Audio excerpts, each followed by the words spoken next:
Hello everyone, welcome back to Tony Hawk Pro Skater. My name is Dario. In the last part, we completed the mall in New York, and now we're going to the skate park in Chicago. This is the competition level, Windy City Slam, apparently, at the Chicago Municipal Skate Park, which I don't believe actually exists. I could be mistaken though. I'd love to be proven wrong.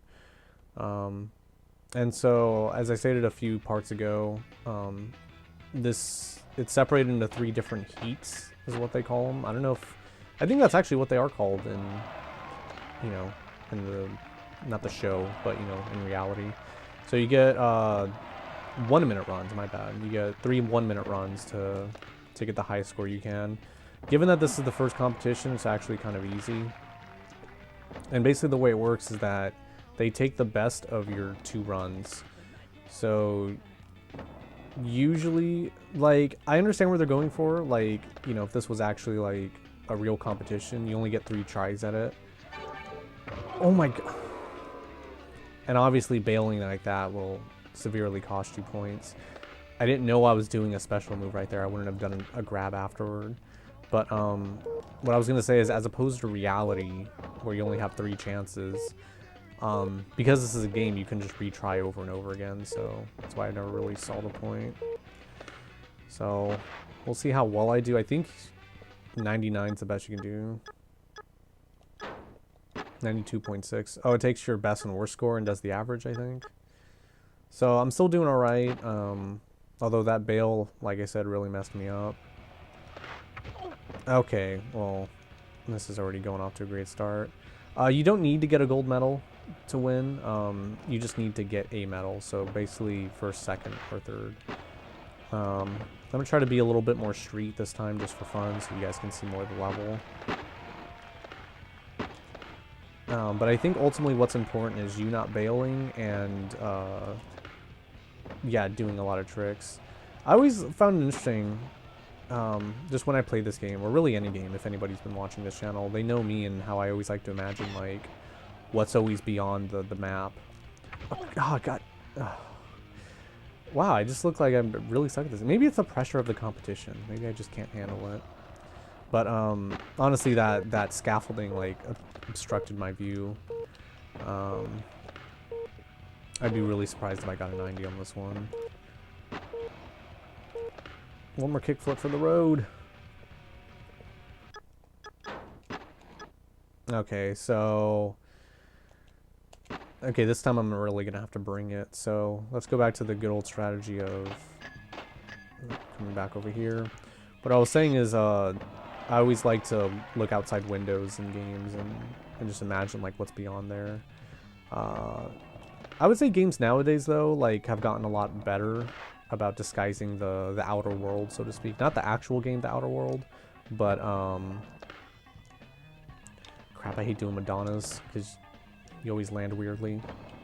But, like, for example, like, as of this recording, I've been playing Red Dead Redemption 2 recently, and it has, like, it gives you a really big map to work with, like, huge, but it also, I mean, obviously the game map can't go on forever. They can't have the entire United States, but it does a good job of, like, disguising the fact that there's boundaries, if that makes sense, with big mountains or a river or something like that.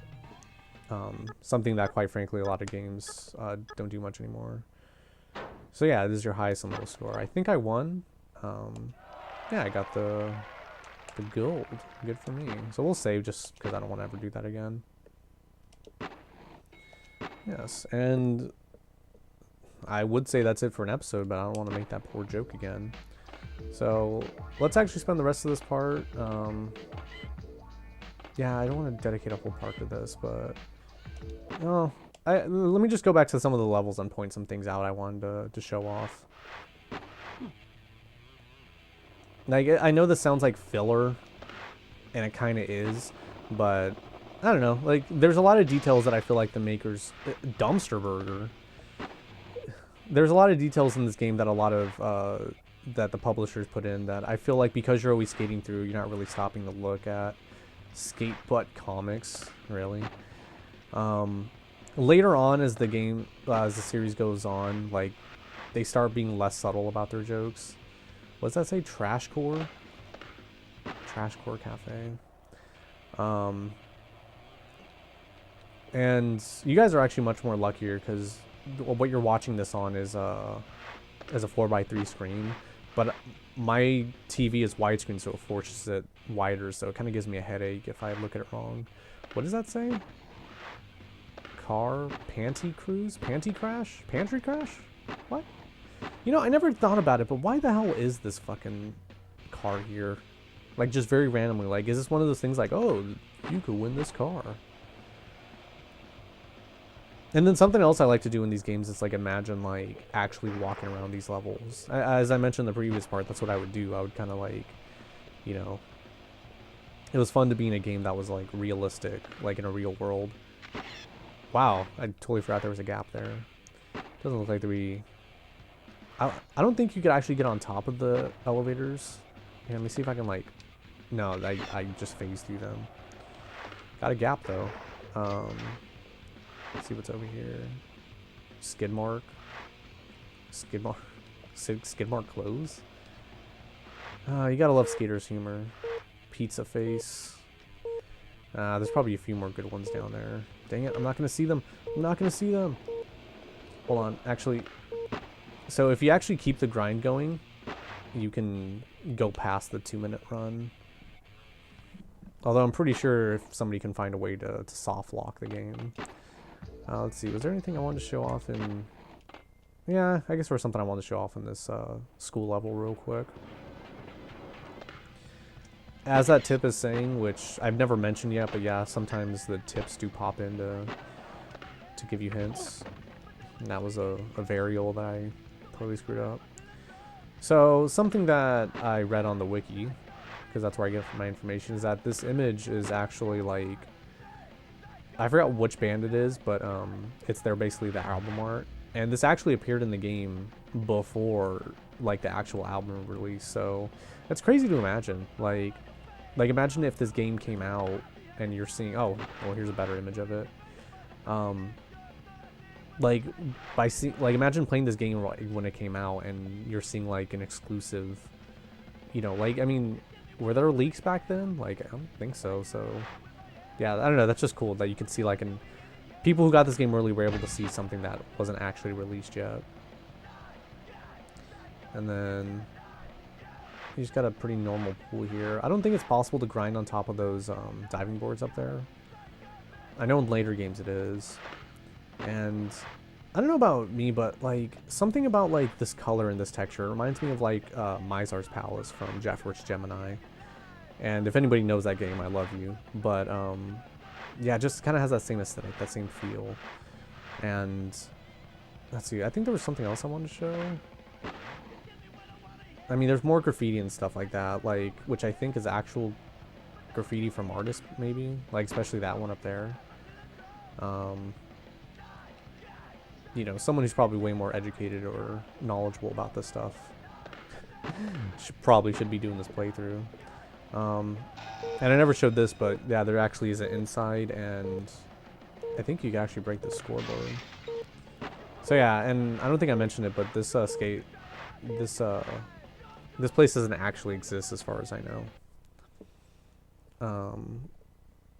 And I guess it's a good time to show off the statistics screen. I never really showed it in all the parts that I've done so far, so...